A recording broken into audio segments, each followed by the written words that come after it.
بر ایوان، کشته شده بر ایوان. ایران ایران ایران، رگبار مسلسل ها مشته شده بر ایوان. الله الله الله الله لا اله. إنا فتحنا لك فتحا مبينا.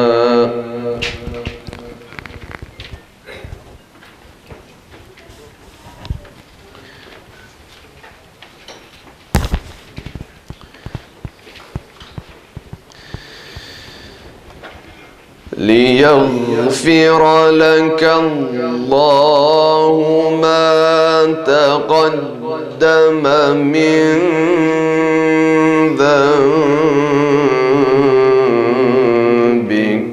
وما تأخر.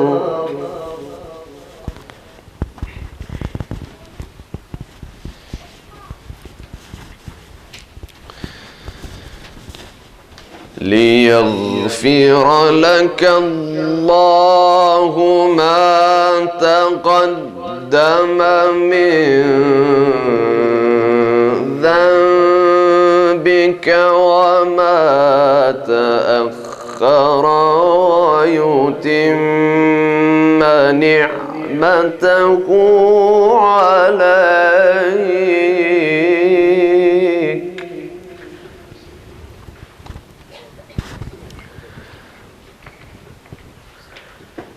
ويتم نعمته عليك ويهديك صراطا مستقيما.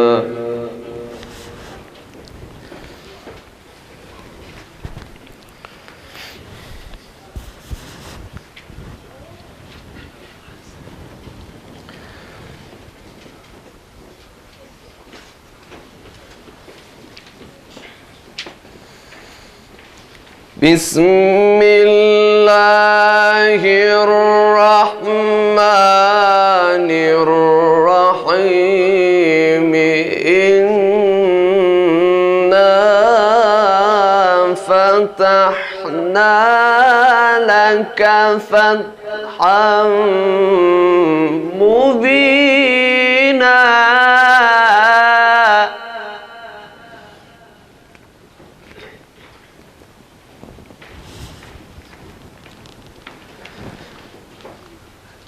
ليغفر لك الله ما تقدم من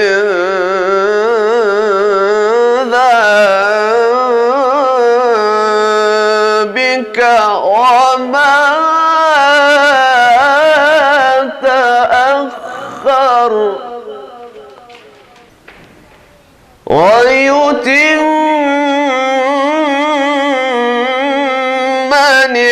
نعمته عليك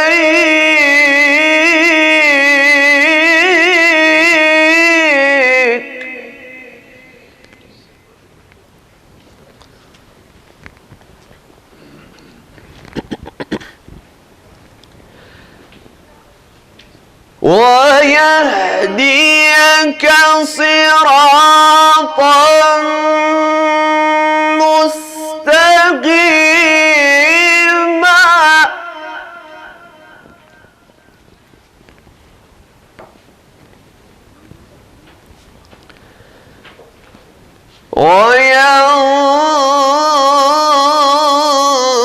وينصرك الله نصرا عزيزا.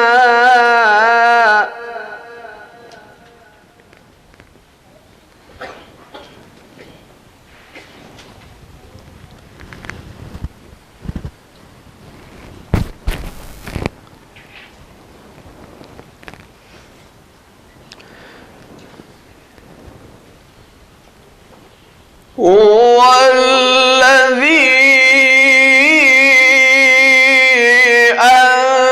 أنزل السكينة في قلوب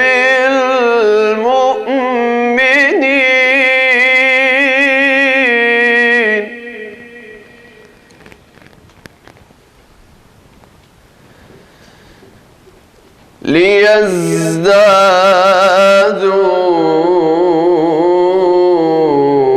ليزدادوا إيمانا مع إيمانهم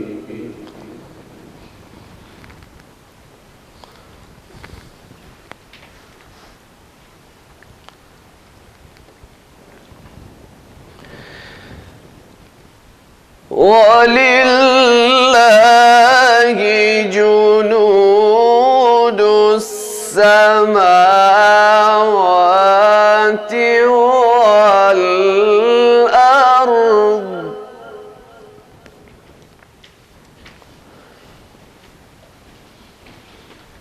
وكان الله عليما حكيما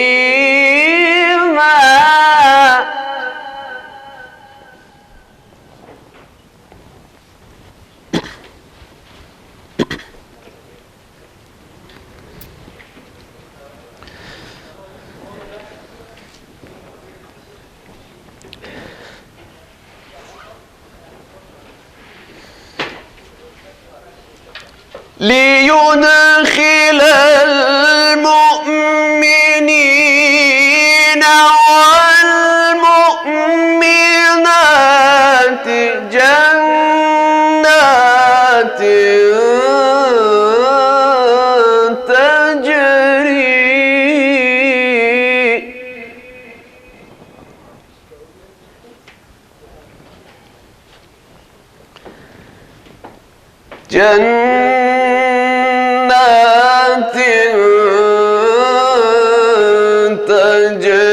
تجري من تحتها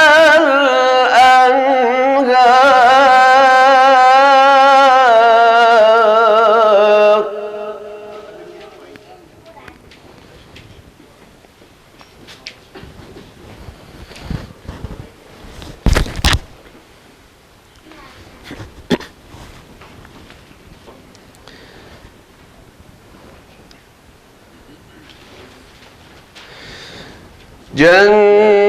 جنات تجري من تحتها الأنهار خالدين فيها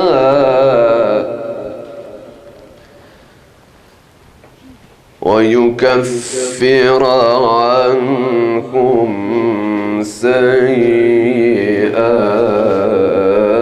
سيئاتهم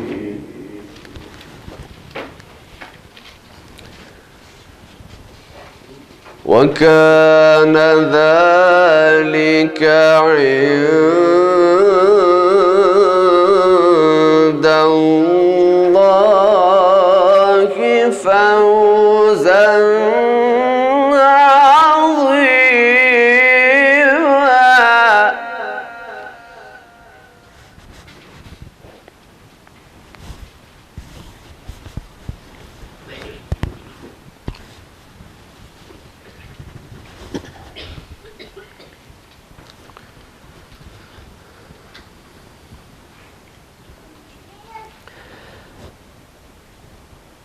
ويعذب المنافقين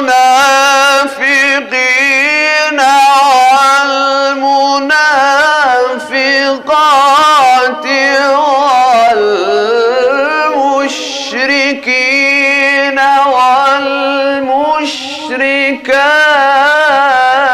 والمشركات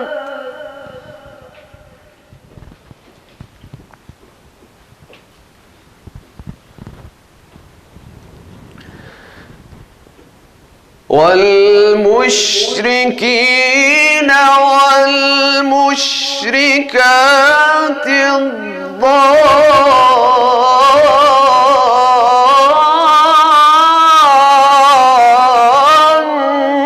الظانين بالله ظن السوء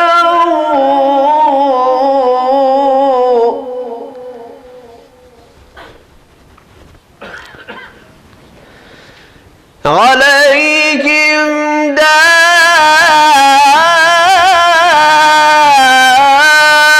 دائرة السوء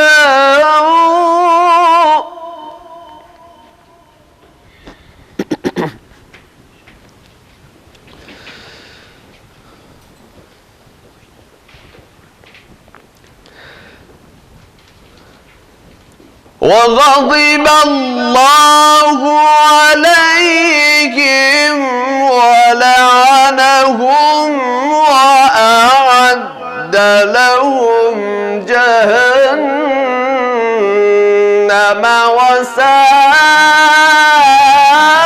وساءت مصيرا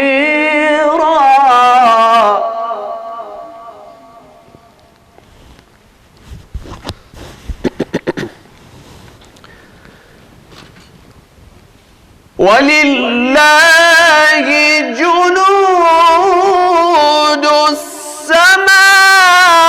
السماوات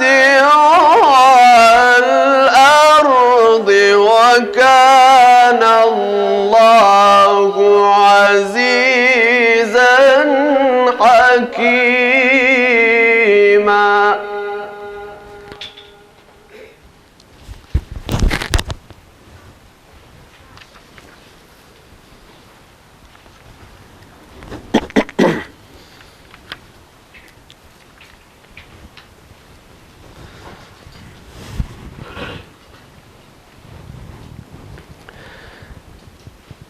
بسم الله الرحمن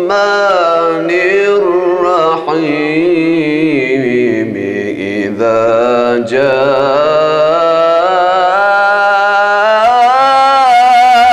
جاء نصر الله والفتح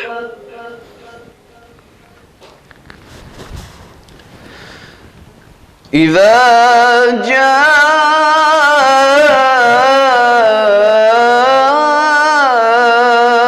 جاء نصر الله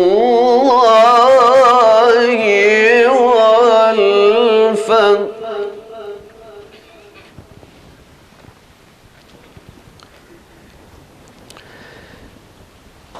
ورأيت الناس يدخلون في دين الله أفواجا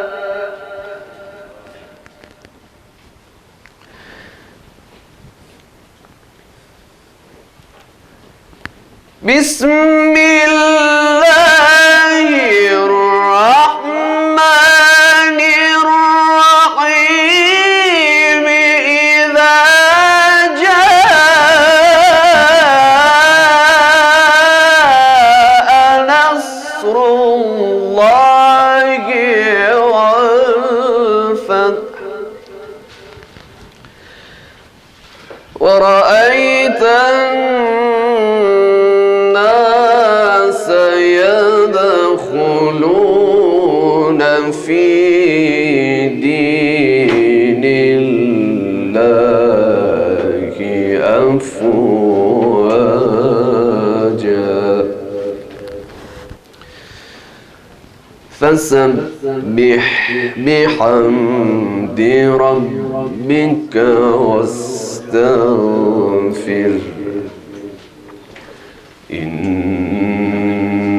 إنه كان توابا صدق الله العلي العظيم.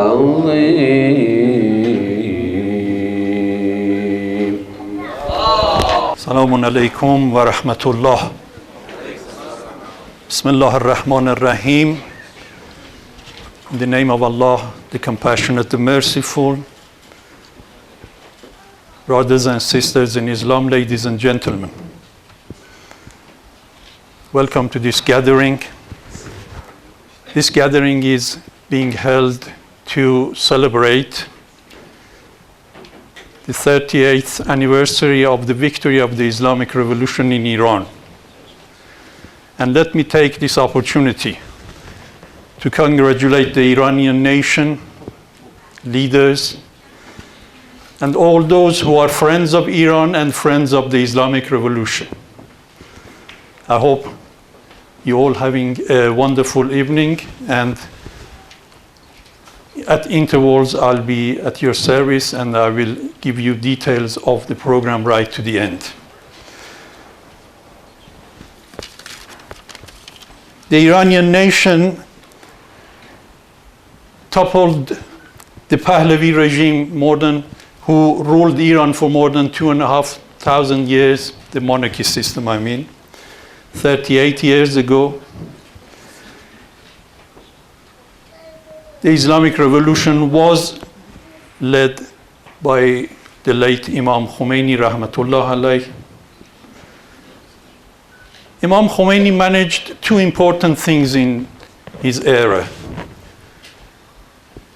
One is to topple the Pahlavi regime, and secondly, to establish the Islamic Republic based on Islamic values and democracy.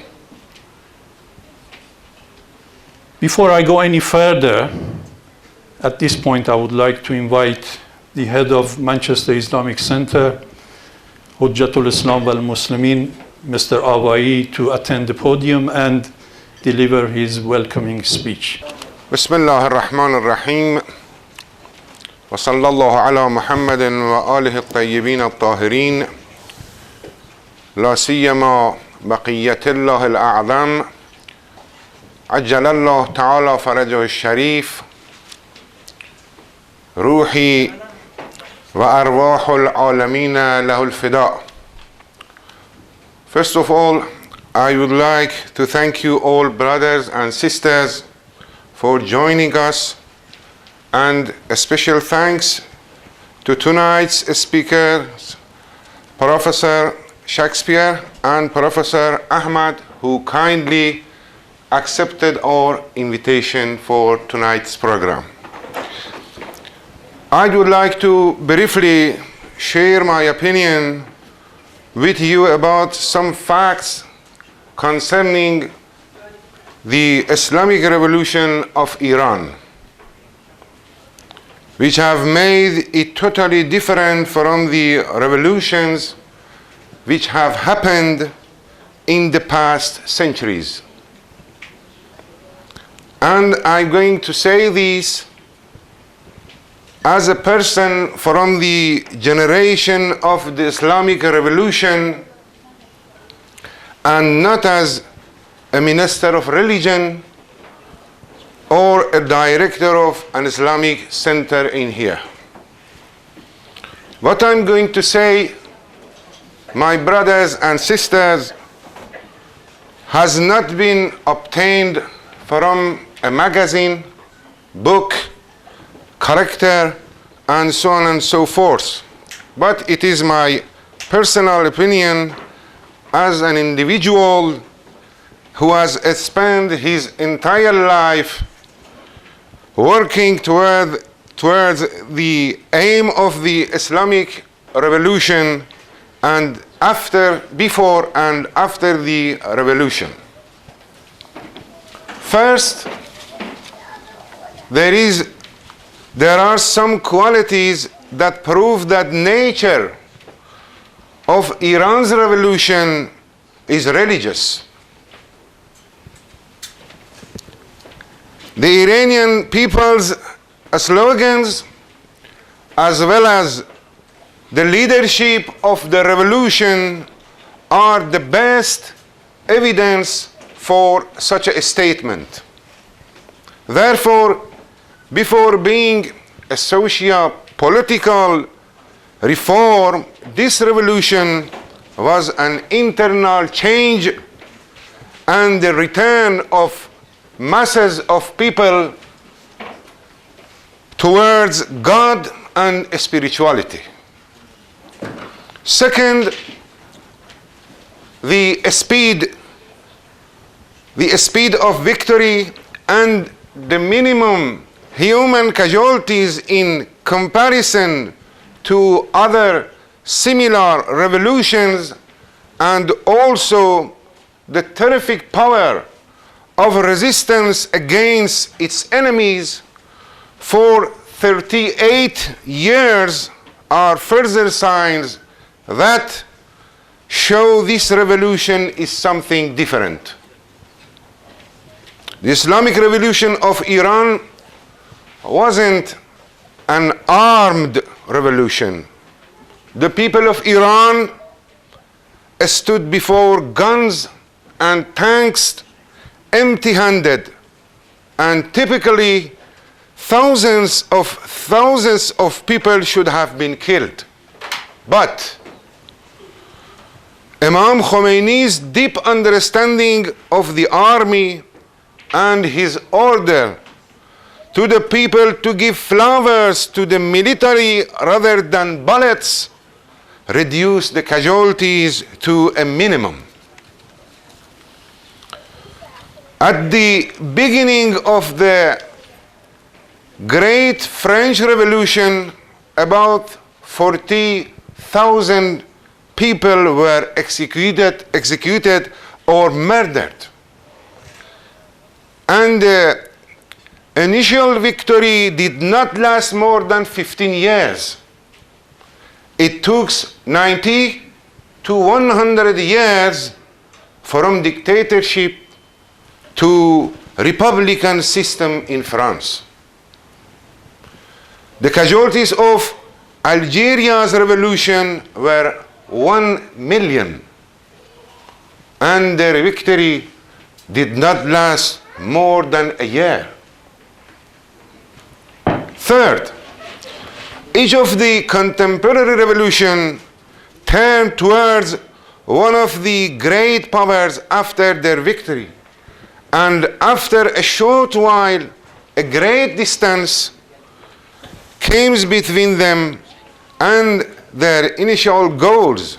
However, in the case of the Islamic Revolution, neither the people nor their leaders have never got tired or abandoned their cause. Fourth, the Islamic Revolution of Iran was unlike any other revolution in its leadership. Imam Khomeini, may Allah Tabarak wa Ta'ala rest his soul in peace, showed us that great men of God are not only teachers and preachers, but they can lead a society in all aspects with great success.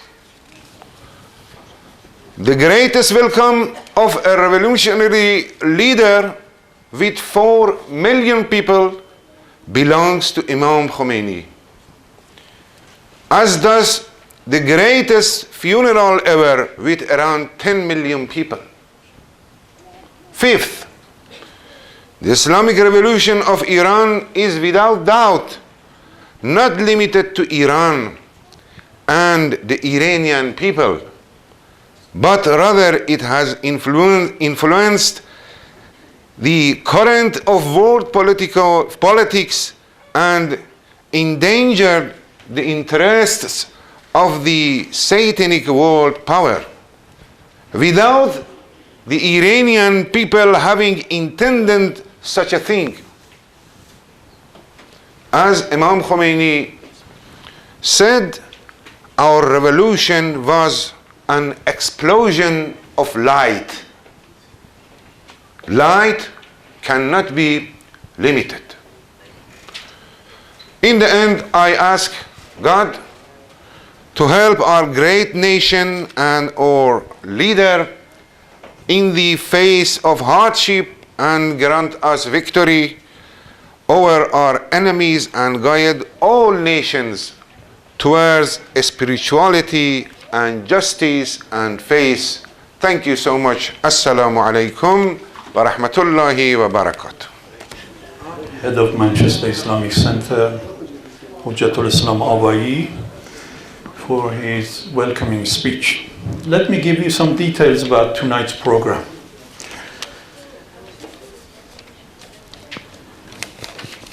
We are very pleased tonight. We have two distinguished scholars as speakers tonight. Each one will speak for about 20 minutes. And after the end of the speeches, we have a panel discussion for 45 minutes. During the speeches, please, if you have any questions, write it down and forward it to me. I will try to put it to our panel and get all the right answers, hopefully. Before I invite our first speaker,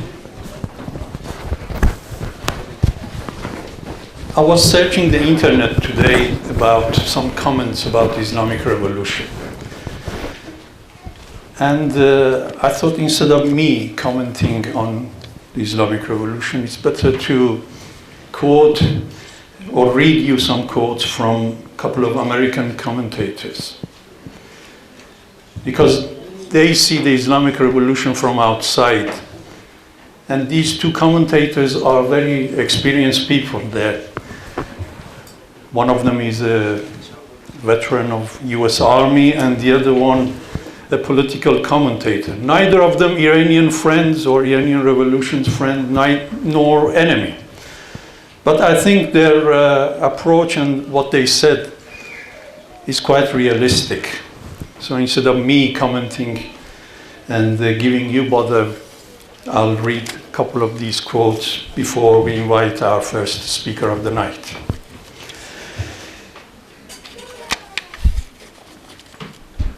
The Vice President of the US Veterans for Peace, who's taken part in various wars that US has started around the world, said, and these quotes are published just today by various international media.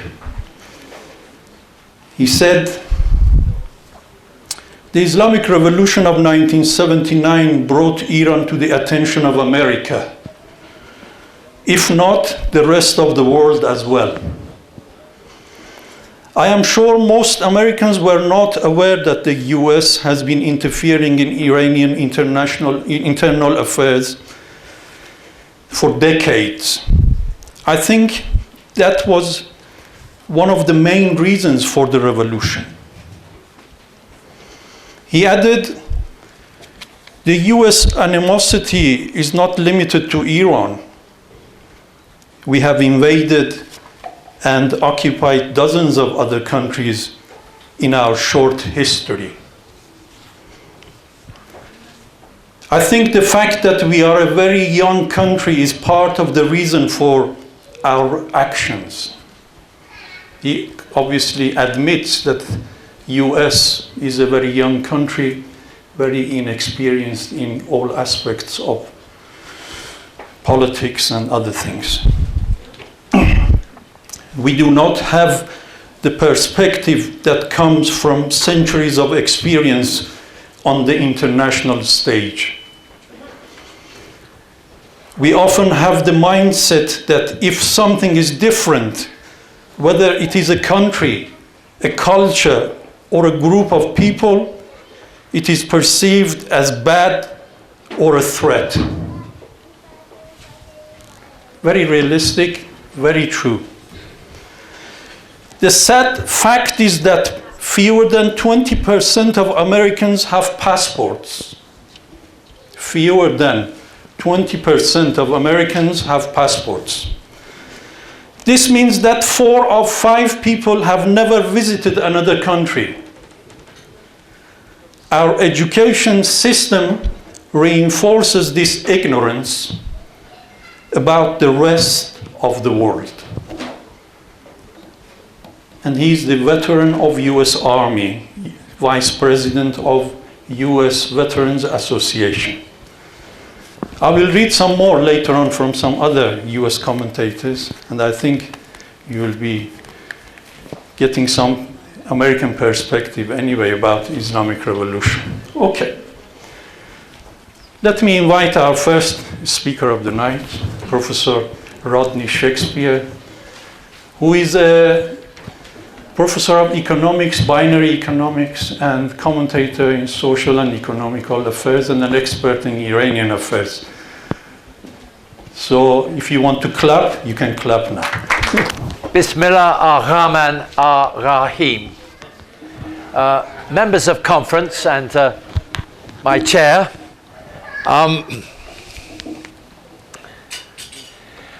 I'd like just to open by saying thank you for the architectural scale of the decorations in this hall, in lovely colours, exquisite detail, and the flowers. And I want to say this: if there's one word which summarises Iran, and I didn't say revolution, I said Iran, and which summarises Shia Muslims, it's love of flowers.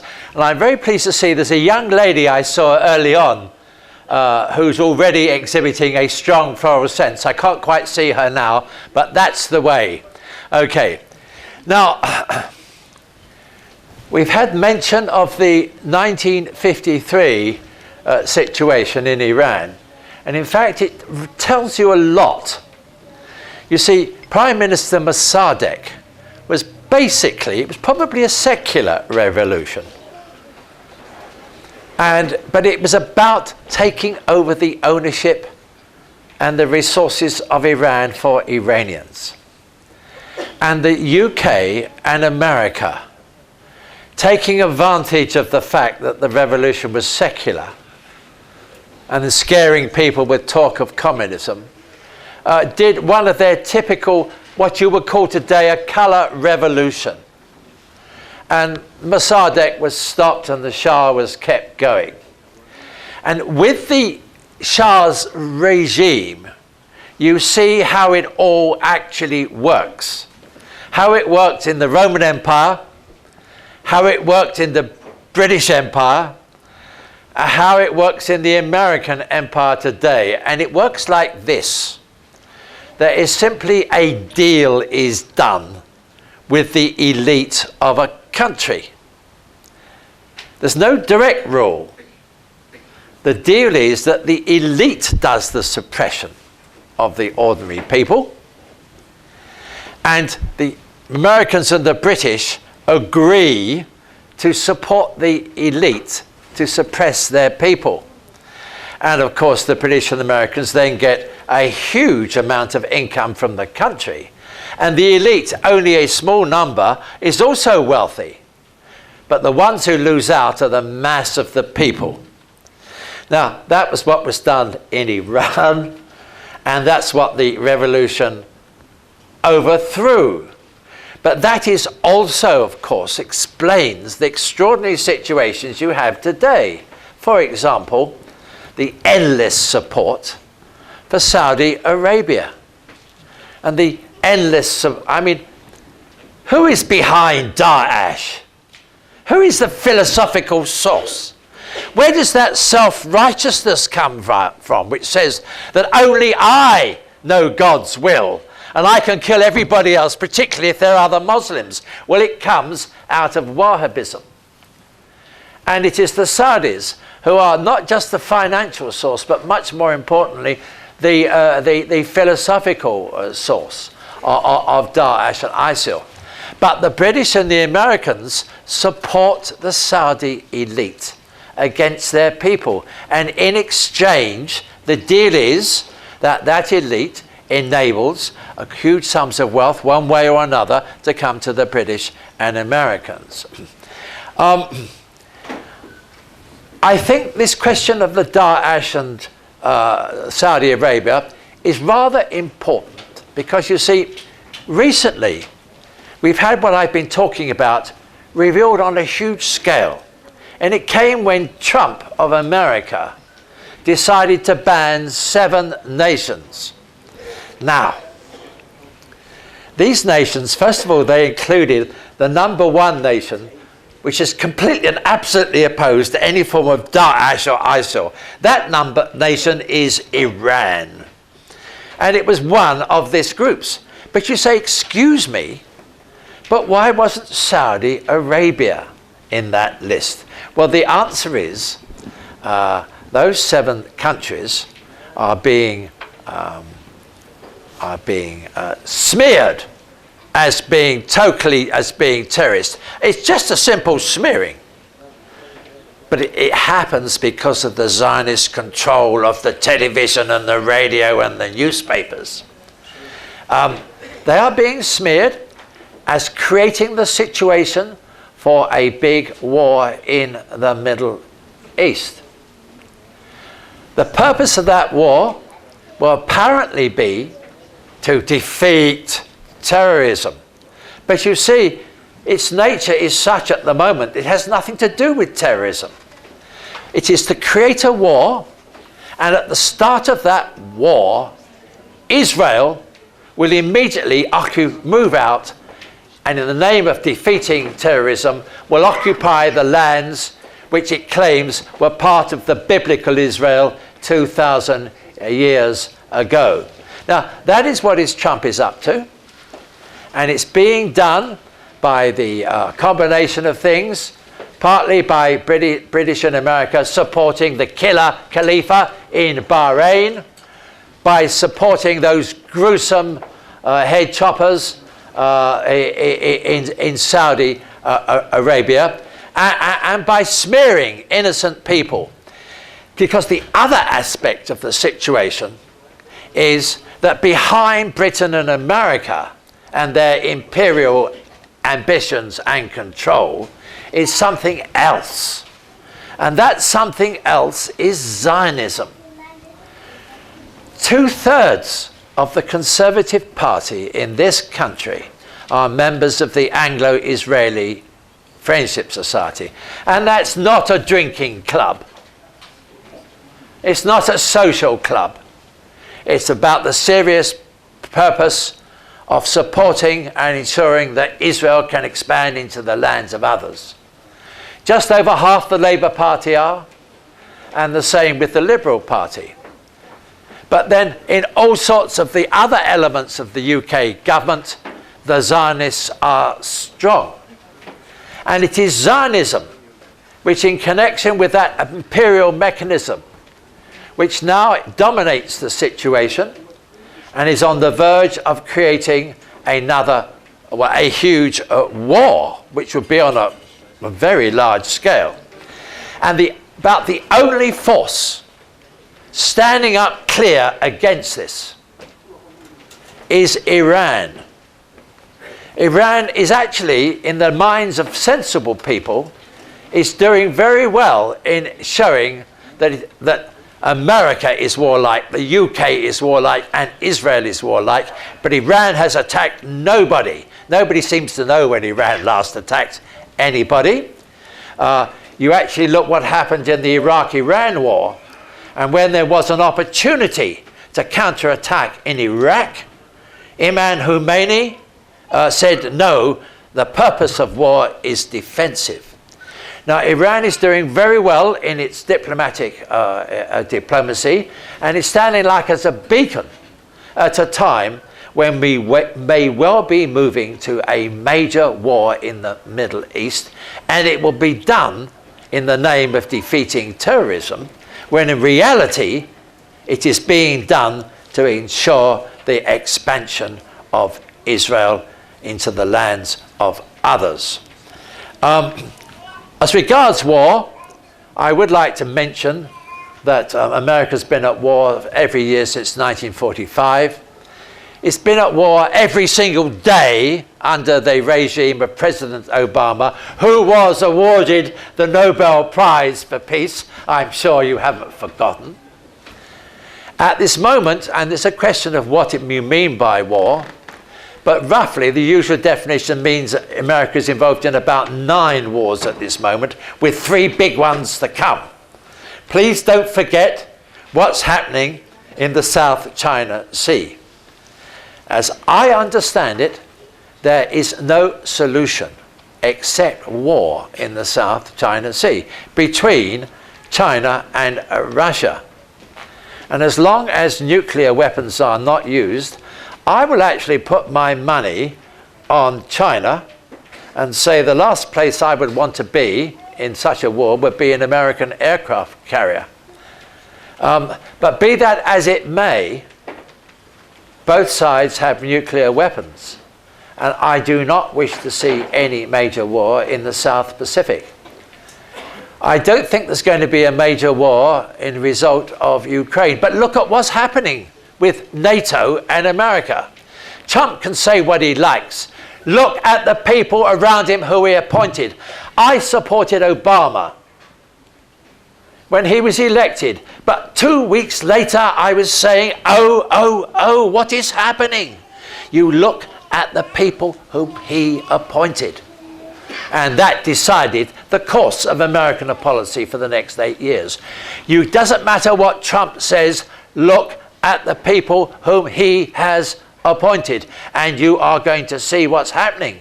I'm afraid they're warmongers.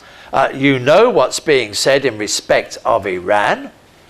They're threatening again, though frankly I would not wish to be on an American aircraft carrier in the Persian Gulf if there's any funny business in respect of Iran. But I do not wish that, because it is a very, very dangerous situation. But they are threatening Iran again. And goodness me, they are threatening to break an agreement, an international agreement. But if they do, don't be depressed. Because you see, the consequence is going to be that big movement which is now going on, which Iran is playing a big part. And that movement will be a movement which is moving away from America. America is losing economic power. That's why Trump got elected, because of a failure of the economics in America. They've exported between 5 and 7 million jobs. That's 15 or 20 million jobs. And the middle classes have been absolutely wrecked. And in a rage, they voted for Trump. America's losing economic power very rapidly. It has lost political power, and it has no moral authority whatsoever. And if it breaks the nuclear agreement with Iran, the rest of the world may well start to laugh.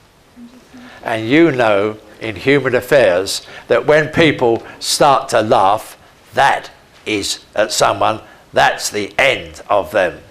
And they're treating them seriously, they get away with it when people start to laugh. And if they break that nuclear agreement, the Americans do, I really don't see America's power recovering. It will be a colossal loss.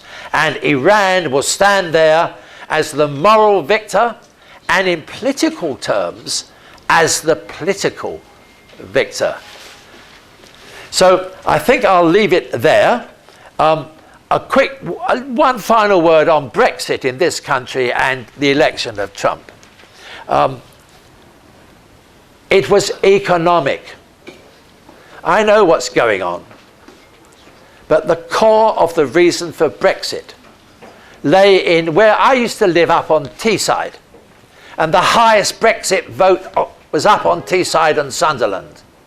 And the reason is that the jobs come into existence under the way this finance capitalism now works are temporary jobs, low-paid jobs, zero-hours jobs, internships which aren't paid at all, part-time jobs.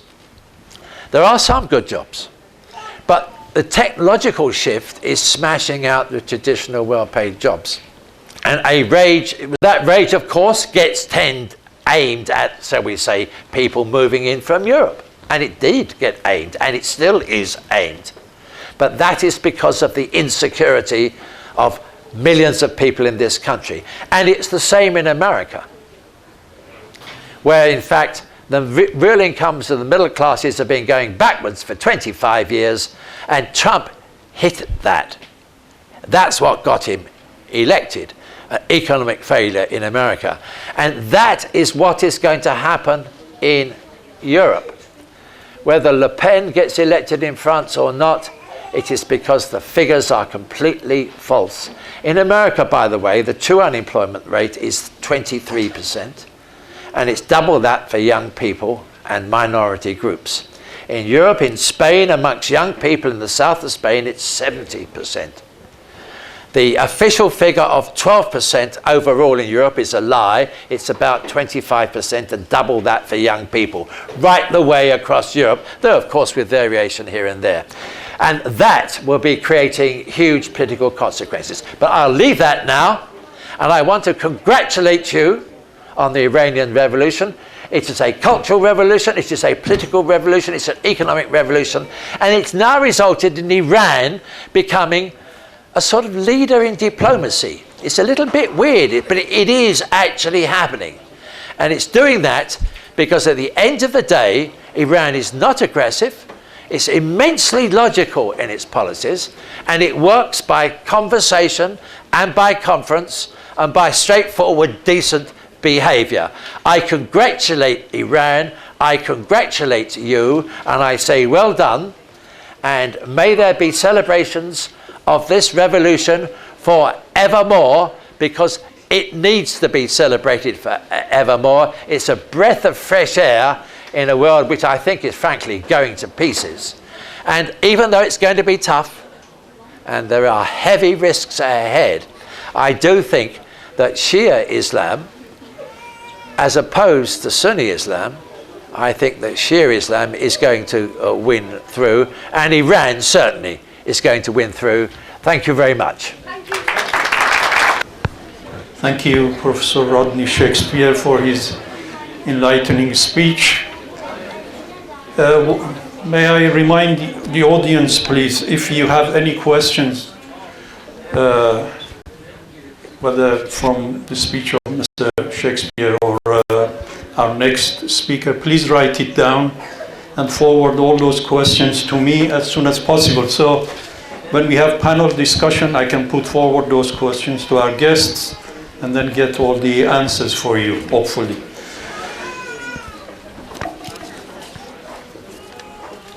Professor Shakespeare mentioned a few points that are very important in today's political arena.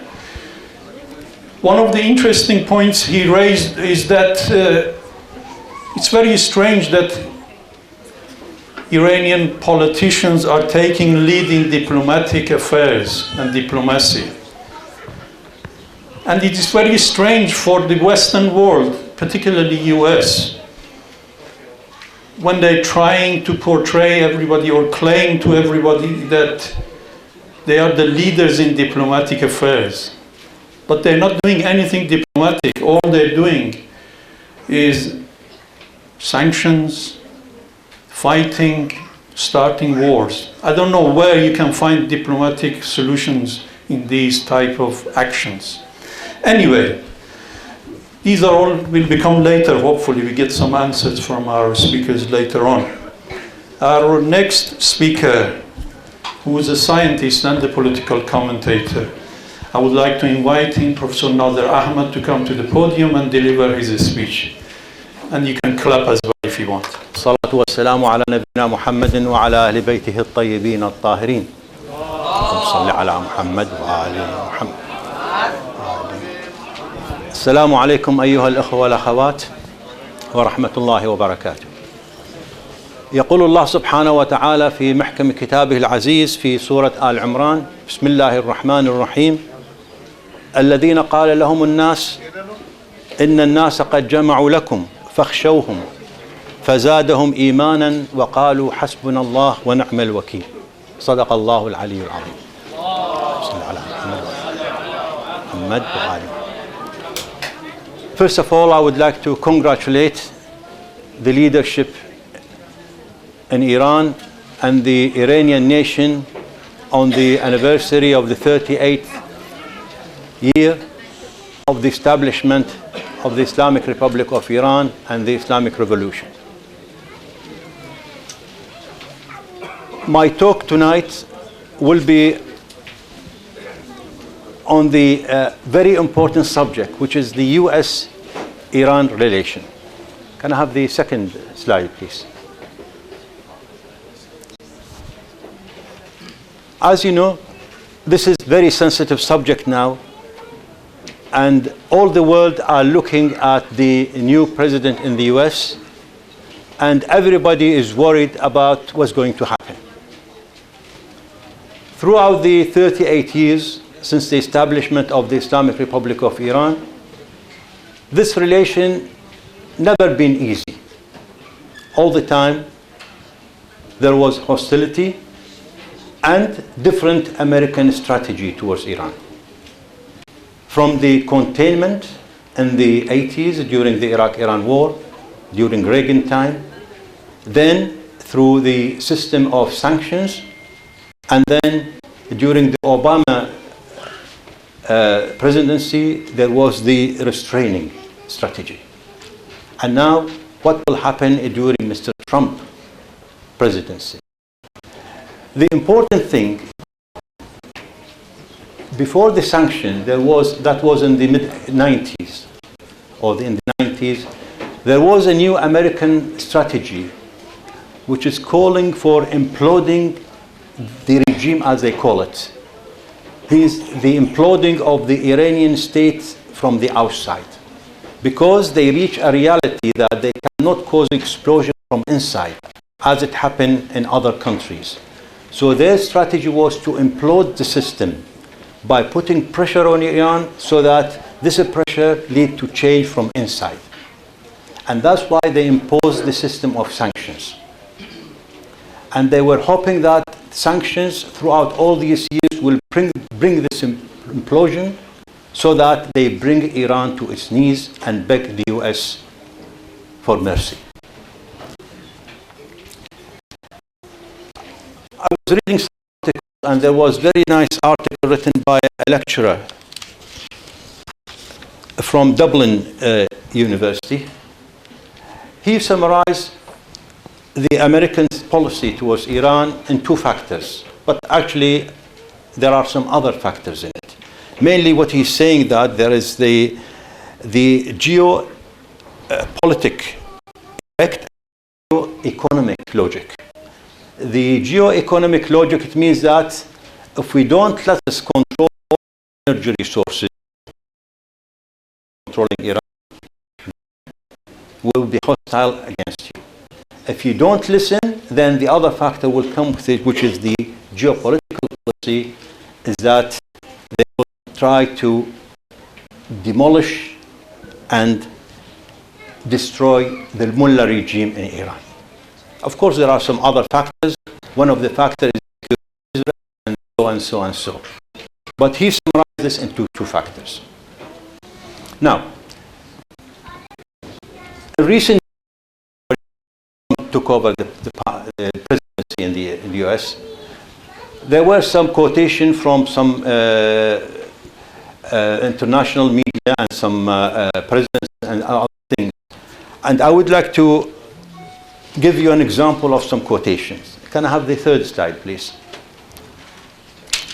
One of them, very interesting, actually. President Rouhani. They asked him, does he expect any good from the president of the US? And what he said, we never seen all presidents, why should we expect good from this man? Which is true. This summarized the hostility of the US towards Iran. Never seen any good from them. And I think there was recently, end of January this year, there was a very interesting article written by the former Annan. What he time again public follow.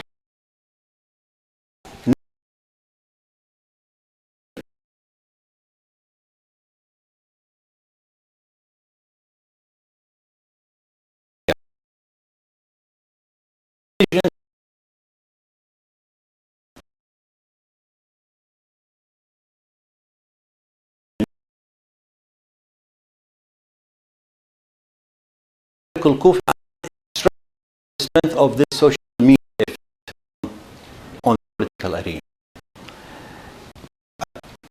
According to there was an January, they said the U.S. are cruel.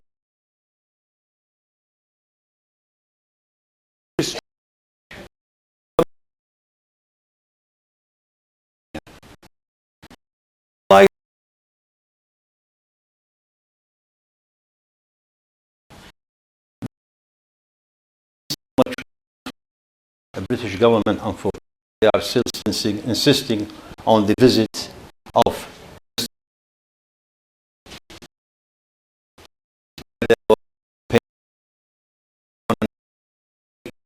signature, but still they're insisting on the visit. In the policy, said American president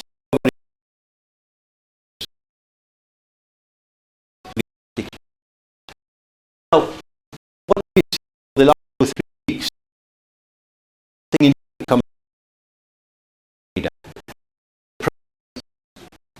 made a businessman.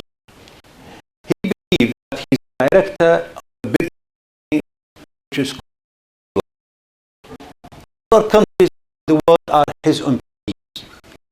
If you don't come and tell me, you're fired. This is his mentality. So his mentality as a businessman, which he put in some books which he's written, he tried to bully other countries. He started bullying China, he started bullying Japan, he started bullying Mexico, Canada, etc. And now he's trying to bully Iran. There is no strategy, there is no real aim except bullying, so that if you don't listen to what I said, you are fired, I'm going to destroy you. This is the mentality of a businessman, of a big director. And we've seen it everywhere around the world. But unfortunately, this man is full of himself. He believes that his saying is like a holy book. Whatever he said, people should listen. But what we've seen, there is something different now in this era. There is the voice of the social media. There is the voice of the masses coming into this equation. Can I have the other slide, please? So, is there any mutiny now in the US?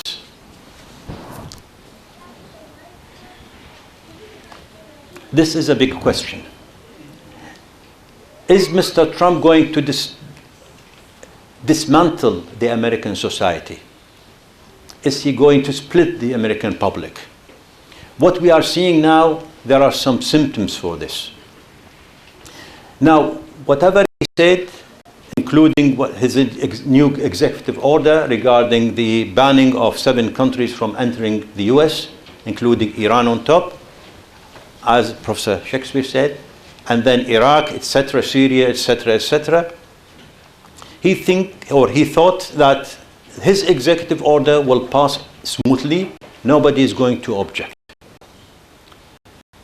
But as soon as he signed his executive order, there was a big noise on the social media, within the American society, within the British society and international society and public, all against this executive order. So there is a voice now, strong voice. This voice encouraged the justice system in the US to take further step by stopping his executive order, something which never happened before. And now he is struggling to get a legality to his executive order. And a couple of days ago, when he asked, why did he put these countries in the list of terrorist countries? He said, and why he didn't put Saudi Arabia in this list? He said, Saudi Arabia has a system, they have a big army, they have a big intelligence, they have a big security, and they inform us about anybody coming from Saudi Arabia to the US. And if this is true, why the 9/11 happened? Why all these terrorists in Iraq, Syria, other parts of the world, why all belong to the, or all are Swedish nationals, if this is true. So he is in a not easy situation. He's tried to get the legality to his decision, but he's facing the first mutiny within the American society. And the other interesting thing, if you notice, he tried to disfigure Muslims around the world by his executive order, by labeling them as terrorists to the US or some other countries. This is a new phenomena in the international politics. It's the phenomena of the social media playing part in the in international politics. And that's why Kofi Annan stressed on this point. The other interesting thing now, again, there are some states within the US, such as California, New York, and some other states. Actually, they are rebelling against his decision. California, as you know, is the golden hub for the money coming to the US, and they donate a lot of money to the administration in Washington. And now the pressure is not coming from the directors of these companies. The pressure is coming from the workers, the employees of these companies, who actually signed a lot of petitions asking their directors like Apple, Google, etc., not to sit with Trump and not to advise him on any economical thing.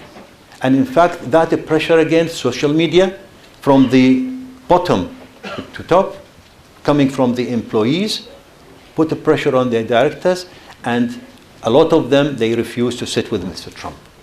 Again, this is a new phenomena in the US society. Can I have the other slide, please? And as you know now, there's a lot of noise around the world. Is Mr. Trump going to launch a war against Iran? Actually, this man, I don't think he's done his homework right. I don't think he read history right. First of all, he wants to build a wall between the US and Mexico. And he said that the wall in Israel is successful by dividing the Palestinian and Israeli, and that's why he's copying the same experience. But the wall between Palestinian and Israel is only a temporary one. He forgot the wall of Berlin. He forgot the wall of Bar-Lev Wall, which is during October War, where the Egyptian army destroyed that wall with water. So this is crazy mentality. It means that this man has not read history. He is mainly interested in business. This wall will not happen because it's going to cost a lot of money, billions and billions, to a bankrupt treasury in the US. Who is going to pay for it? And then, if he wants to start a war, then he has to think 1,000 times before he decides anything on this.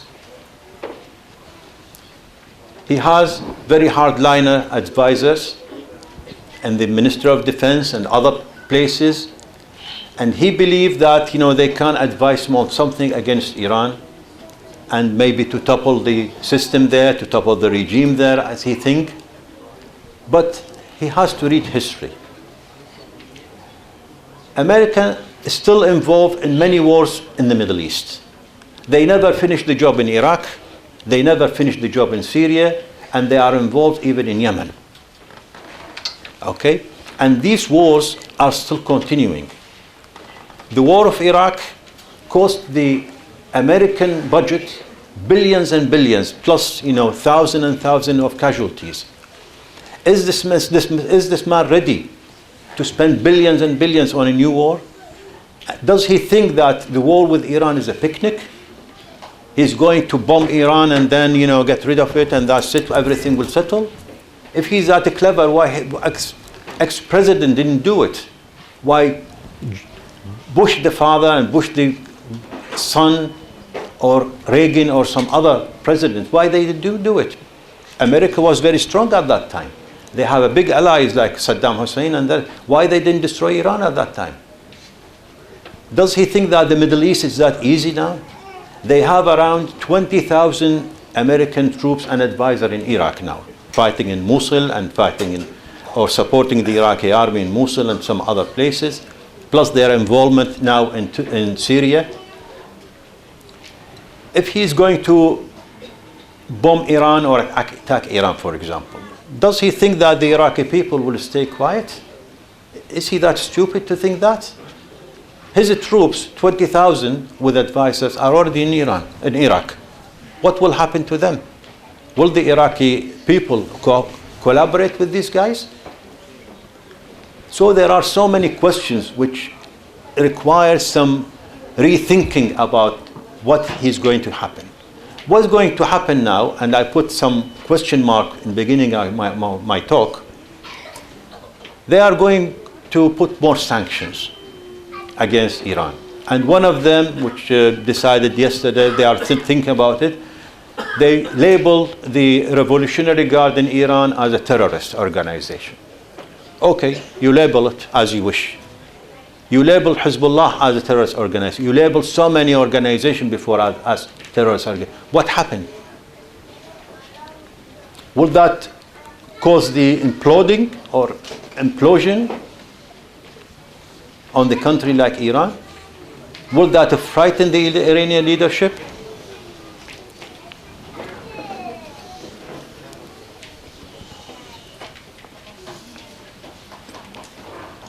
The other factors coming to this equation about is he going to launch a war against Iran? Now Iran is not a simple country now. Iran is a regional power in the Middle East and even in the third world. They have the support of Russia, they have a support of China, and they have support all around the world. So it's not easy that you go and just launch a war against Iran. Plus, their interest in the region will be destroyed. Next day, he has to think about the next day. What will happen next day after he launched a war? The oil will stop. The economy will be destroyed in Europe and the US. And it will be a disastrous war against not only the Middle East, but against the whole world. So the equation is not that simple that he's threatening Iran and he thinks that he can launch a war against Iran or he can frighten Iran. It's not like that. And even if he's stupid enough, he will not do it. Simply, what we are going to witness is more sanctions. And what he should learn, that politics is not black and white. There are always gray areas in between. So behind the curtains, always there are some negotiating, always there are give and take. Everything happen, or a lot of things happen behind the curtain, and not only rhetoric and slogans, I'm going to hit this and I'm going to destroy that, I'm going to ban this. The world is not like that anymore. The world now, social media, the public is very powerful, and that's why we should take this into advantage and using the social media more strongly and effectively against any policy coming from the US or even in the UK. We are UK citizens. We can raise our voices through petitions, through social media, through letters, etc. And then we can actually influence the decision of the leaders. Can I have the other slide, please? Have time? I have to finish it quickly. The other big issue is that is Trump going to scrap the nuclear agreement? The answer is no. He cannot, because there are 6 world powers actually signed this agreement. This agreement is legally binding. He cannot scrap it. What he can go around it, maybe by imposing some sanctions and by preventing some banks from dealing with Iran, but he's not going to scrap it. He cannot. After all, Iran signed a big deal with Boeing to buy so many airplanes from America. Iran signed a big deal with the Airbus in Europe, billions and billions. So there is a big economical advantage to the US and Europe by keeping this policy alive. If he's crazy enough, even if he's crazy enough, he's not going to scrap this agreement. He cannot. It's legally binding. If he decided to scrap it, then things will turn again, will backfire against him. Now, again in the article of Kofi Annan, there was again very, very nice sentence in there. What he said, what holds us back is the lack of leadership that can galvanize the political will, needed to deliver solutions. And what he said, the world is experiencing a crisis of leadership, not a crisis of knowledge. Knowledge is there, but there is a crisis of leadership, which is now symbolized by Mr. Trump and his team who are running the White House in the US. So in summary, what I said, as Ayatollah Khamenei said a day ago, he said the presidency of Mr. Trump actually represents the mentality and the behavior of American leaders. We are not surprised to see this because he now reflects this mentality and behavior on the world arena. So Mr. Trump is not going to do anything. There's a lot of talking, a lot of rhetoric, a lot of things, but in fact, the public now in the US, Europe, everywhere around the world are very powerful tool, and they will stop him making more decisions. Alhamdulillah Rabbil Alameen, wa salatu wa salam ala nabiyyina Muhammadin wa ahli baytihi at-tayyibin at-tahirin.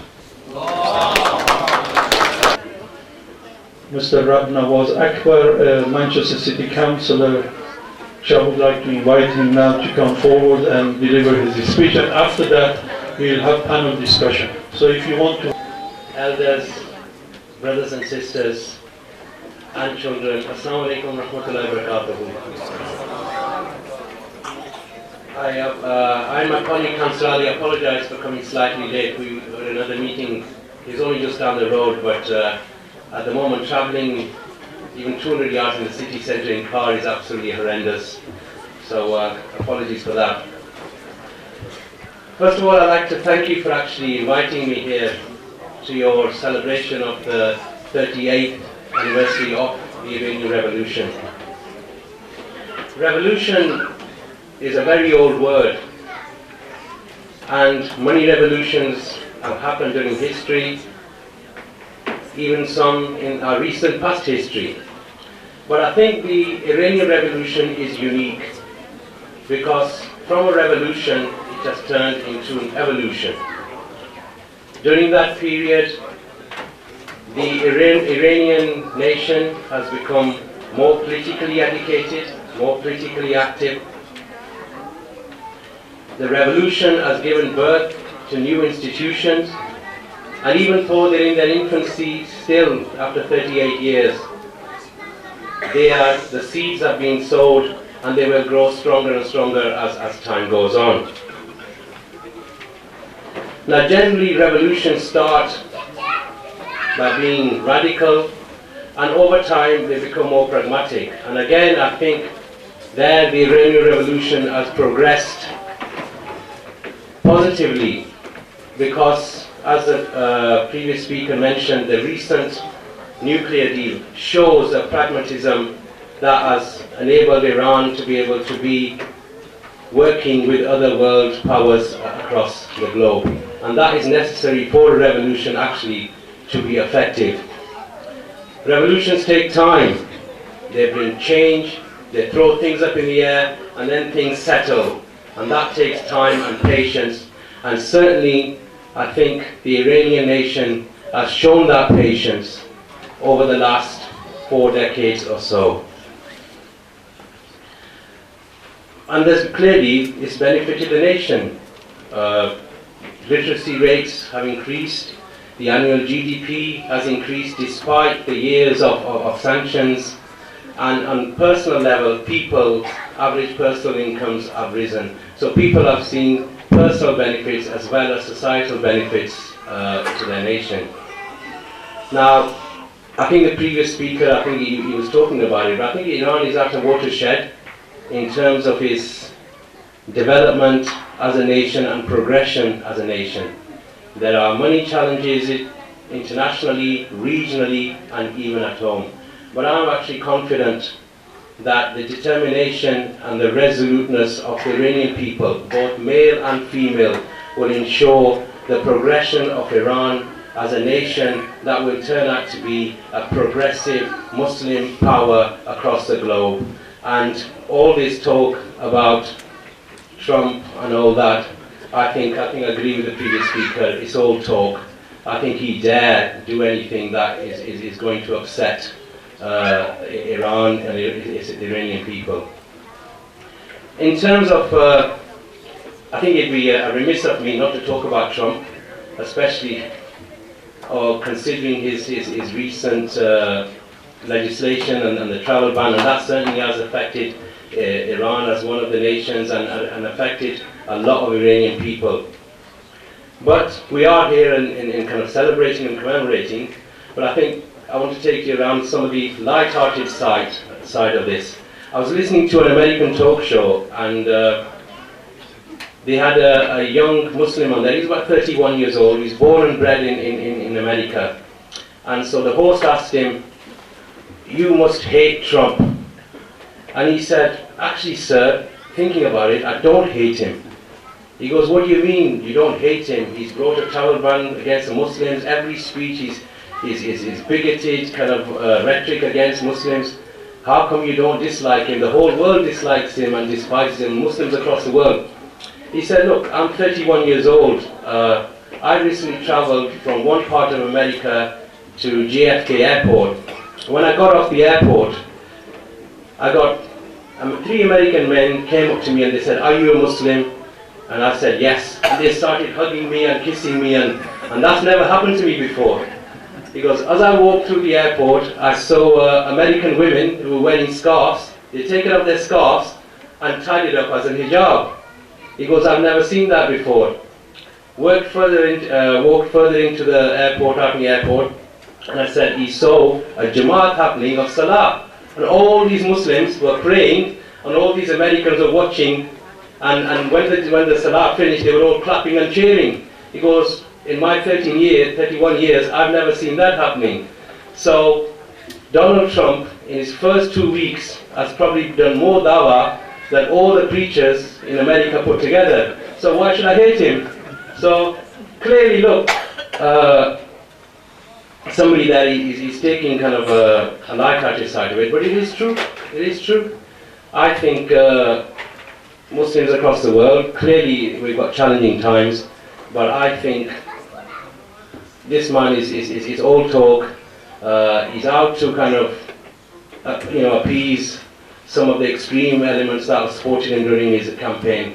And I think what's happening is more and more American people are finding out about Islam, what Islam is. It's a religion of peace, and they will oppose him, and as we have seen with the demonstrations right across the globe with the travel ban, and the fact that the judiciary itself has actually taken a stand to say, look, this is actually not constitutional and they need to look at it again.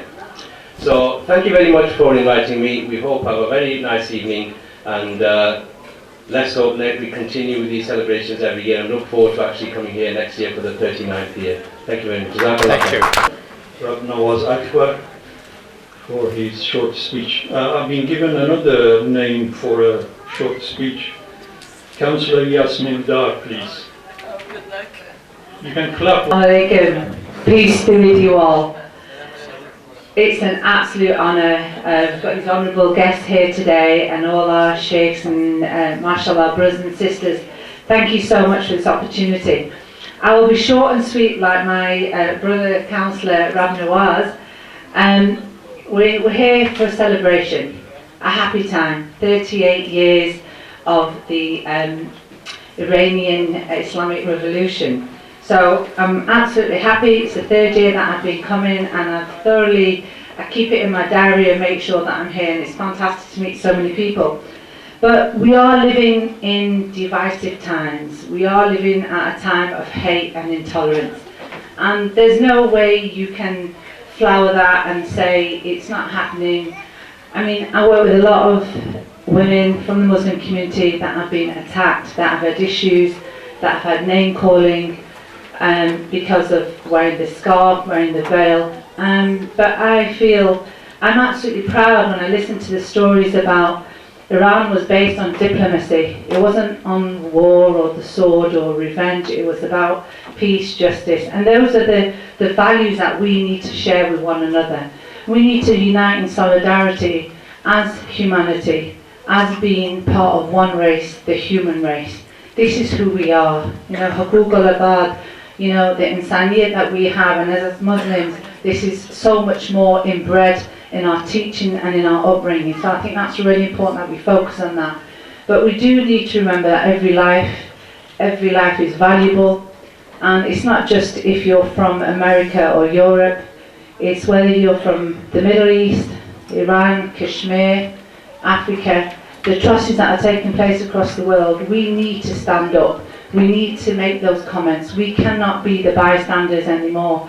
We cannot be the victims, and as Muslims we will not be the victims, but we are definitely not the perpetrators, we are not the attackers, and we cannot be the bystanders, because for me the bystanders are the worst, because we've let it happen in front of us. So it's about time that every one of us has a responsibility to stand up for humanity. We can't just sit back and not say something, and we know if you can't physically get involved, you will voice your condemnation. We need to be more open when we condemn hatred and intolerance. And that's for all men, women and our young people. I'm always actively, mashallah, I see so many women today. I think there's more women than men today. Alhamdulillah. Usually I can go to a meeting and there's probably 2 women and 100 men. So I'm absolutely proud to be here where there's more women than men. And we all have a responsibility and a part to play. So let us pledge that we will stand up for humanity and we will condemn hate and intolerance, and we will stand up for peace and justice. Thank you. Yasin Dar for a very short speech. Okay. Later on put it to our speakers and hopefully get answers. You have a few more minutes to write down questions in case you want to do so. Because I've been told that the questions should be in writing. So I don't know whether I'm allowed to take questions from the floor as well. I don't know. I mean, if you have any question that you want to ask, please raise your hand and I'll pass the microphone to you and then you can ask the question. But before I put those questions to our respected speakers of tonight, as I mentioned at the beginning of the program, I said that 2 American commentators commented on the role of US and the Islamic Revolution and how they see Islamic Revolution from their point of view, and why their perspectives are very important. I think because first of all they have spoken about the truth, they have given the right ideas and to the point they are. So I'm now reading some quotes from the second one that I said I will do so.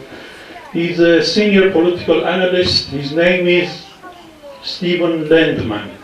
Oh, yes. And his speech and his interview was published today in the media, in international media. I selected a few points from his speech and his interview, and I will just read it to you instead of me commenting, as an Iranian for you. The first point he said is, Iranians know Washington installed Pahlavi regime. Now it's plain truth for everybody. All the Iranians, even those who are outside Iran, they know that the US installed Pahlavi regime. They suffered for generations under its rule. So that's one fact. The other fact he mentioned was they have no love for US's imperial agenda, including punishing sanctions imposed. They don't want another US puppet. That means Iranian nation, obviously. They don't want another US puppet to be installed like many of the Persian Gulf countries that we see today as allies of the US. In order to repeat the earlier horrors, or worse, if unthinkable war occurs.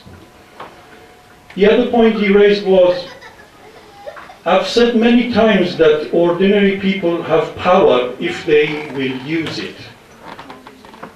This is very important. Iranian people in Iranian nation, they have exercised their right by using their power, the power of the nation, by relying on God only, and by relying on their own power only. Under the leadership of first Imam Khomeini rahmatullah alayhi, and now Ayatollah Uzma Imam Khamenei. The power of Iranian unity against US imperialism is an important deterrent. That's what he said. Maybe giving pause to Washington about wanting to topple its government. That means, as I mentioned before, the power of people is a very powerful deterrent. And that is why the US is frightened of Iranian nation. He's not frightened of Iranian missiles, he's frightened of the Iranian people's power. And any country who's oppressed, they can exercise exactly the same route. And that is why they worried that this message, this Iranian message, may spread around the world. Because once the people realize that they have this power, they can stand against any oppressor, they will exercise it and they will topple all the imperialist powers. There are some other points that he mentioned, but later on I will read it to you. Now I want to turn to our distinguished guest speakers of tonight and put some questions to them. The first question is, both of our respected speakers mentioned that the US policies, the policies are collapsing around the world, even inside America. And with an inexperienced administration, don't you think this is dangerous for all the world? Isn't it dangerous for the whole of the world now that we have a very inexperienced administration in US, and also the policies are collapsing around the world? Yes, sir, it's very dangerous. I mentioned that there is that support, that they're trying to create a war in the Middle East. The situation with China, there is no solution to it. From the American policy, they're basically going just straight at it, and it can only result in war, and we just have to hope it is not nuclear. I think about the only war which will not be dangerous is they won't be able to succeed in a large-scale war with Russia. Though of course they're pushing. America has 700 to 1,000 bases, all 40 around Iran, and the rest all over the place. Russia has one in Syria. The situation is dangerous, and there is the other point. I happen to believe, this is the economics, that we're going into another downward slump, much worse than 2007, 2008. And when all else fails, they go to war. So yes, the situation is dangerous, sir. Over to Professor Ahmed. Thank you. I think my opinion is that this man is playing, with fire. First of all, if we look at the Gulf area, there's a lot of American, Iranian ships around there. Any tiny friction between them, that will give this man an excuse to start something. And since the Gulf area is very crowded in there, this friction may come. Maybe will be initiated by the Americans themselves or by a third party in order to cause some sort of conflict between the US and Iran. So the Middle East is sitting on a volcano now. Any spark will lead to explosion in the Middle East, not only between Iran or the US, but actually the whole of the Middle East will be exploding if something happens between the US and Iran. So the situation is very dangerous. This man has to do his homework right, otherwise he will put not only the US interest, but the interest of the whole world into danger. Another question again for both of our speakers. For decades, US and its allies have been using Western-dominated media to create Islamophobia and Iranophobia. What can Muslims and other people who are, justice-seeking people, what can they do to counter this type of policy? We ought to be grateful for Press TV, Al-Alam TV, and Russia Today. And by the way, they are quietly winning. They've got a long way to go, but they are quietly winning. But the thrust of that question is that the American media and the American governmental institutions, and in this country the government institutions, the police, the local authorities, the power of Zionists is immensely strong. And my fear, the deepest fear I have, is they're going to shut down the internet. Because as was mentioned by, I think, Professor Ahmed early on, the social media is also playing a very big part in this. And without that, so it's Press TV, our weapons are the social media, Press TV, Al-Alam, and we are up against these colossally powerful institutions. Look at what happened in America, where they were all completely and utterly opposed to Trump. Now, Trump won, whether you may like that or not. The reality is that all the elite was opposed to Trump. And in this country, all the elite was opposed to Brexit, whether you like it or not. The power of the elite is massive, but possibly the alternative media and its allies may be winning. Starting to. Thank you. Starting to. Well, again, as I mentioned earlier, this era is completely different. Thanks to Mr. Trump now, he launched a war against the media. Now, most of the American media actually criticize him. They make mock about him, and they criticize any of his steps. So the media now actually is working in our favor. Instead of being controlled by the Zionists as in the old days, now the media like the CNN, Fox News, etc., they start to take another step by criticizing the president, because the president is accusing the media of so many things. One of them is that they are covering the facts and they are not collaborating with him, and they are so and so and so. So he is creating a war with the media, and that's why the media is turning against him. And I hope this will be in the benefit of Muslims, because now they may think of raising the Muslim voice through their international media. So I'm optimistic actually that the media now, and thanks to Mr. Trump, are siding beside Muslim more than him. Before I put another question to the panel, if there are any more questions, please write it down and forward it to me. Or if you want to ask questions from the floor, you can raise your hand. And yes, we have one question. What is the reasoning behind the US government's view on Saddam Hussein's kryptonite rapidly changing from their attack on Iran and then the attack on Kuwait? Is it not suspicious to the international community that this was able to occur?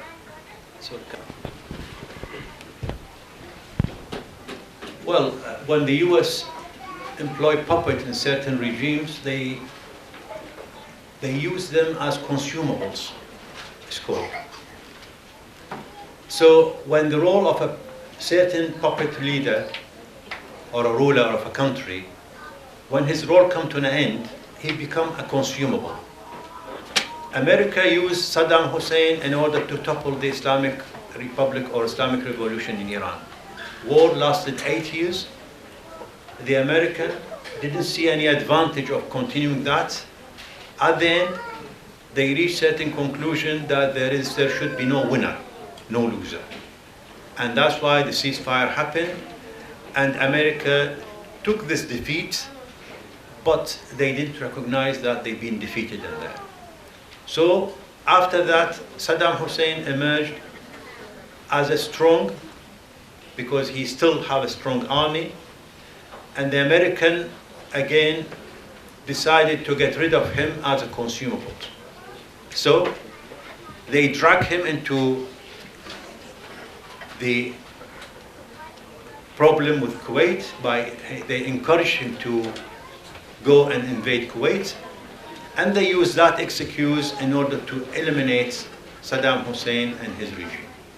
If they were really faithful, during 1991, when the American helped the Kuwaitis to get rid of the Saddam army by kicking him out of Kuwait, and then there was a big uprising in Iraq. You remember that? I think a lot of people remember that. And I remember that time, Ayatollah Shaheed Sayyid Muhammad Baqir al-Hakim rahmatullah alayh, he entered to Basra and tried to help the uprising with the help of Iran, of course, in order to get rid of Saddam Hussein. As soon as America saw that somebody who is encouraged by Iran and putting a turban on his head, till now I remember there was a small caricature in one of the Western newspapers. They said, we have not made this war in order to bring Khomeini to Iraq. This is what they said. So instead, they turned again. They encouraged Saddam in order to put off the uprising, and they kept him in power, but they used this policy of containment. They imposed a sanction in order to weaken him until the time came when they decided to get rid of him completely in 2003. So I was reading before those questions from US political analyst Stephen Denman. He has a few more points that I want to probably read it for you and see. I think they are interesting as well. He says, in another of his point of views, he says US hostility towards Iran, it's because of its sovereign independence. It is also because it stands in the way of US/Israeli regional hegemony, besides Washington wanting control over Iranian oil. Obviously, as everybody knows, Iranian oil reserves are one of the top ones. I think it's the third or the second one in the world. The other point he raised was Iran managed to stay independent for 38 years. It is stronger militarily now than earlier. A US and/or Israeli attack would be madness. That's what the point of view of an American is. The guy is, he's been in politics for donkey's years, so he knows that. I can't read Trump's mind, but don't think it is what he wants to do so. That means to start another war. Americans don't think the new administration is going to start the war, but at the same time, nobody can read the madman's mind. So nobody knows. The other point he said it was hegemonic powers want Iran kept isolated. Sanctions imposed, the sanctions which are imposed mostly harm ordinary Iranians. These sanctions are illegal unless imposed by the UN. And the last point that I have written down about his comments is that if the Islamic Republic had not occurred in Iran and the anti-imperialistic thinking had not spread regional-wise, the regional conditions would be much worse than it is today. So at least it is fair assessment. Even the establishment of the Islamic Republic helped all its neighbors and kept the regional countries more stable than if it hadn't occurred. So these were all these points, an American point of view. Now let me read another question from the audience. This again, both of our speakers can respond to it. It says, most people know that Brexit, because Professor Shakespeare mentioned Brexit, most people know Brexit economically will be a disaster. why people and the UK government have chosen it. Is quite the best of the American political commentators, and he happens to be Jewish, but he's not a Zionist. On Brexit, I did try to indicate that the great force behind Brexit was exactly the same as the great force behind Trump, and it's going to be the same force behind the five-star movement in Italy and between a lot of the force, the Front National in France. It is economic failure. People whose jobs are reasonably secure do not understand that out there now, the jobs coming into existence, particularly for the young, are insecure, temporary, part-time, and they're getting laden up with student debt. So I think the answer to the question is, from my point of view, I'll hand to Professor Ahmed, that it is an economic phenomena more than anything else. One last point, I do not think that the Brexit people themselves have the answer. They have their own motivation for Brexit, but I don't think they have the new required economics.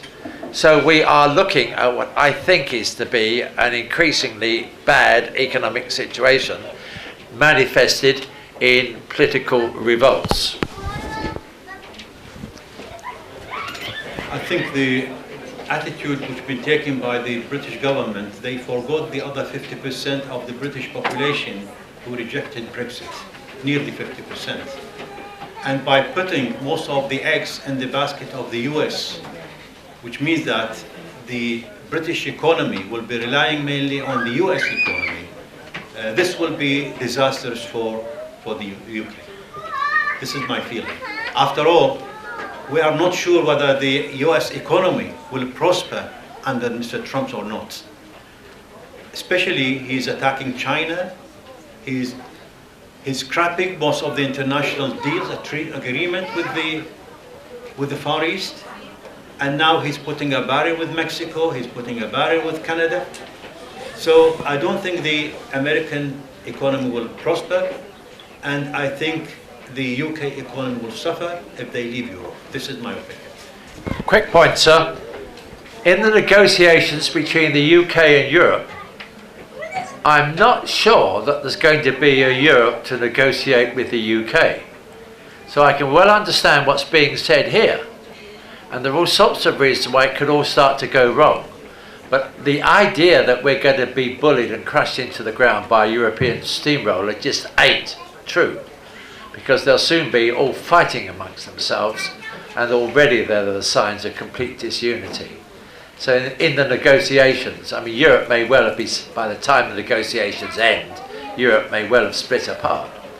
That may be bad news economically, but the fact of the matter is that sort of thing is happening. I just wrote it on my phone. I have your gentleman's opinion about this, that it's been sometimes, I'm thinking about it. Bismillah ar-Rahman ar-Rahim. By observing the American people, we see that they are heavily influenced by the media and publicity.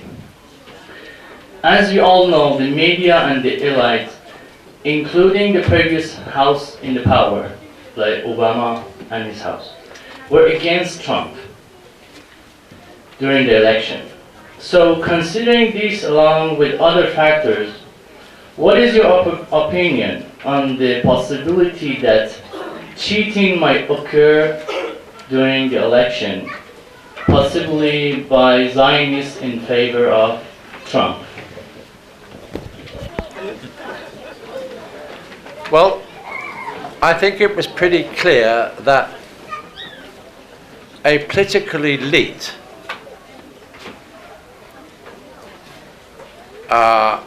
in America felt itself threatened by the Trump phenomena in the same way as it did in this country with Brexit.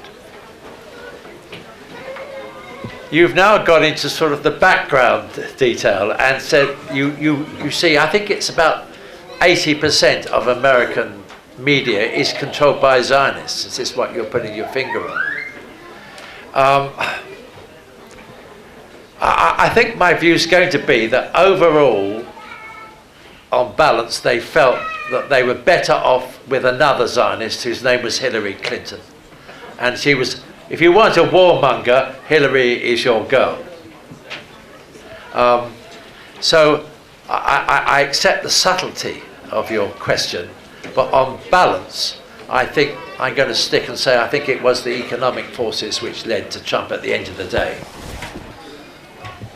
Thank you. Well, beside that, he used rhetoric in order to win the voices of some Americans, especially from the Midwest. And the Midwest, like Texas or some other areas, they are mainly, you know, white areas. They are very nationalistic. They always talk about rhetoric. They are against foreigners. And mainly when he won the Midwest, other people from other side, you know, sided with him, because the problem is he didn't face a good opposite party like, you know, Hillary Clinton with the Clinton dynasty. They don't have that reputation in the American society.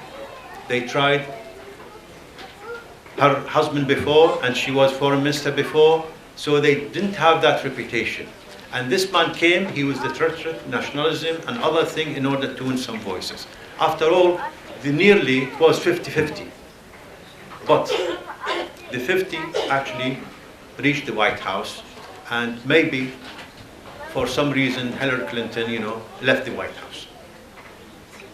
I don't want. Thank you very much.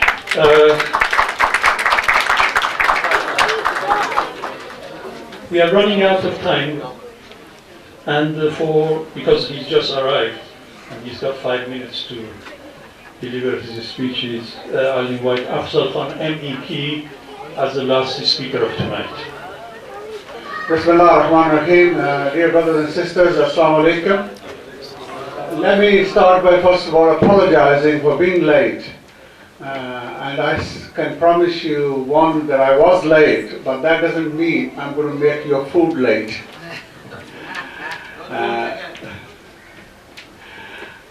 All I want to say is it's a pleasure to be here.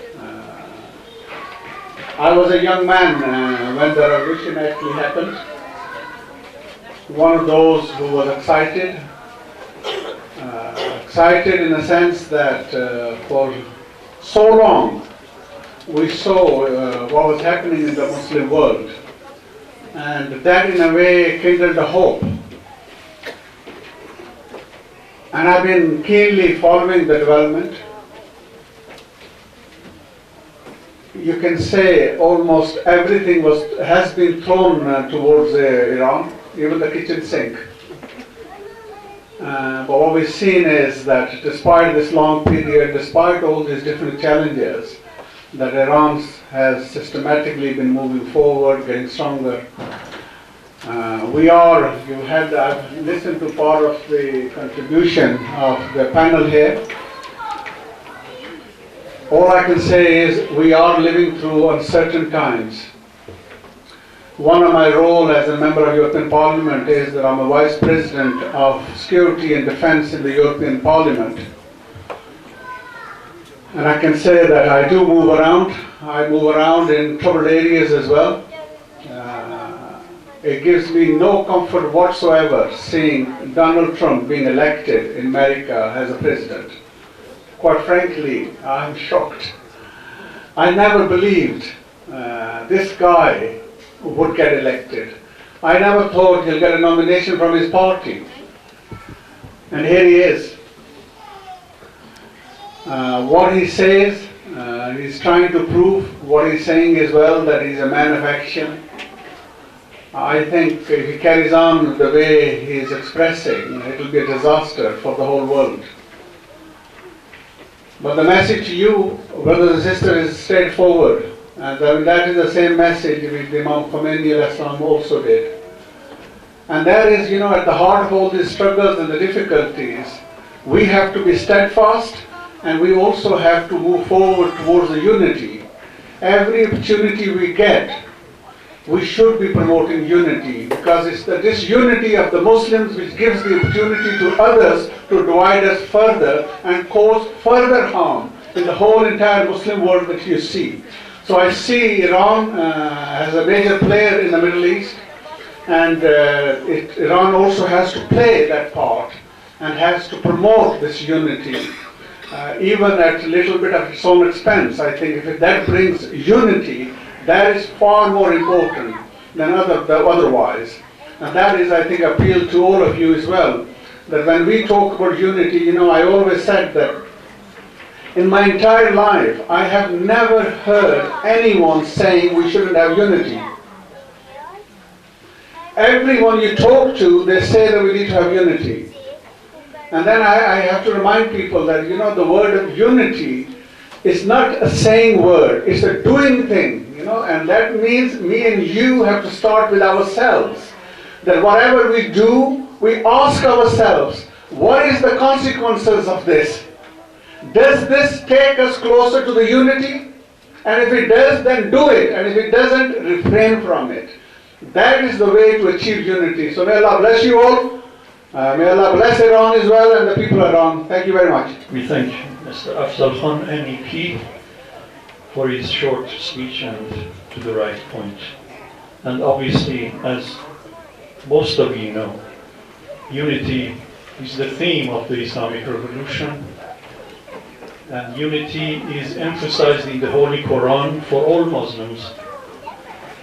And the current leader of the Islamic Republic also emphasized many times, and there are many gatherings and many activities regarding this point. So inshallah, Allah subhanahu wa ta'ala brings unity amongst all Muslims. Okay, we reached the end of the program tonight.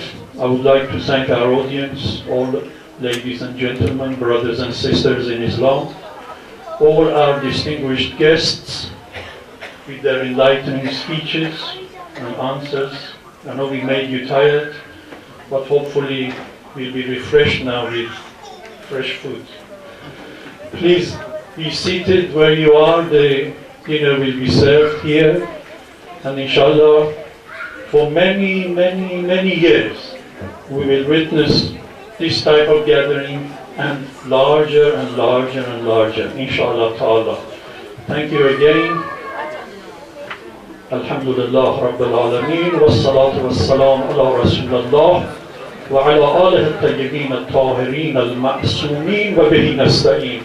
Walhamdulillahi wa rahmatullahi wa barakatuh.